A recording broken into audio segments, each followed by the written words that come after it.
আমি যখন মিডিয়া ছেড়ে দিয়ে দিনের পথে আসি, সব চ্যানেল আমাকে কল দিয়েছিল ইন্টারভিউ দেওয়ার জন্য যে কেন চলে গেলেন শোবিজ থেকে। আমাকে পাননি আপনারা কখনো, আপনারা বলতে পারবেন না আমাকে ক্যামেরার সামনে তখন পেয়েছেন। আজকে আমি আমার বাচ্চার নিরাপত্তার জন্য একটা মা হিসেবে আসছি।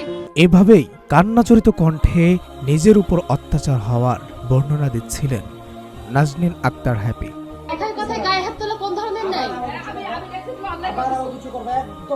নয় বিয়ে করা তালহার বিরুদ্ধে যত অভিযোগ রয়েছে, স্বামীর বিরুদ্ধে কয়েক মাস পর পর বিয়ের অভিযোগ করছেন। ক্রিকেটার রুবেলের বিরুদ্ধে ধর্ষণের অভিযোগ এনে আলোচনায় আসা সাবেক মডেল অভিনেত্রী নাজনীন আক্তার হ্যাপি। এ পর্যন্ত তার স্বামী তালহা ইসলাম 9টি বিয়ে করেছেন বলে সে দাবি করছেন।